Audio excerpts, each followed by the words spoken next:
Shares of online radio company Pandora Media are set to crater when the market opens this morning. Blame a disappointing fourth quarter outlook, but perhaps also a bad business. My Heard on the Street colleague Miriam Gottfried is here to tell us what's so ugly inside Pandora's box. Miriam.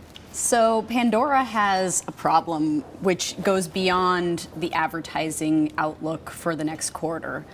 Basically, it has the issue of the more people who listen to music on its site, the more money it has to pay in royalties to artists. Even faster then, so it's paying money, money goes out the door as volumes grow, and volumes are growing, yeah. But that's before they maybe generate revenue from advertising?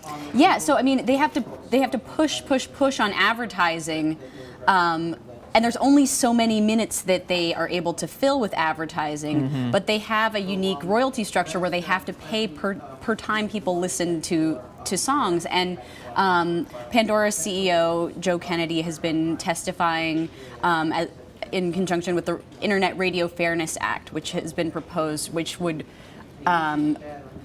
make their royalty structure more similar to other radio stations. Right now, only internet radio stations have to pay royalties for every time a song is listened. But is there any prospect that would change anytime soon? Yeah, I mean, if that passes, I mean, it has some support. We don't know exactly what the outlook is for it, but if that passes, that would be huge for Pandora. That would really change everything. Okay. But without that, they're going to be constantly racing against this sort of internal flaw in their business, which is that the more people listen to the music, the more they have to pay. Popularity is bad. I mean, speaking of popularity, I mean, another thing that people have talked about, Apple is going to come out with its own radio service. Right. And meanwhile, the good news is, I mean, you look at the app charts, Apple itself publishes the most popular apps in its app store. Pandora last week, number 9. It's been popular despite tons of online radio. It's tremendously popular, yeah. Competitors. It continues to be popular. Yeah, I mean, I think listening hours were up 67% this quarter, which some people said, oh, it's slowing, but that's still a lot. I mean, for an internet company that has a lot of competitors, and that some people said, oh, it has no barriers to entry, and anyone can join. Pandora keeps surging along. A key thing for them is mobile. Right, so they're popular. When we talk about apps, I mean, they're very popular on mobile phones, and that's it's good to the extent that you have a company. It seems that's at least on the right side of that mobile revolution, unlike some other companies that have had trouble. Are they making money? Are they making money in mobile?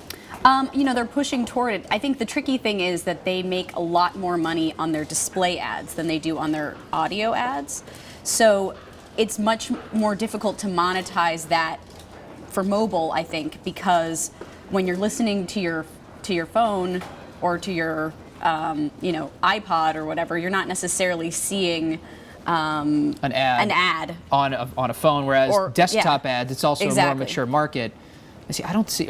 Do people keep their Pandora radio open on their desktop? I would think it's in the background.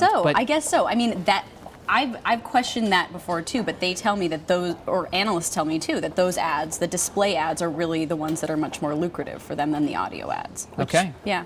Okay. Well, hopefully for them that some of that mobile will start to work out. They'll make a little money, and stock will turn around. Thanks so much, Miriam. My pleasure.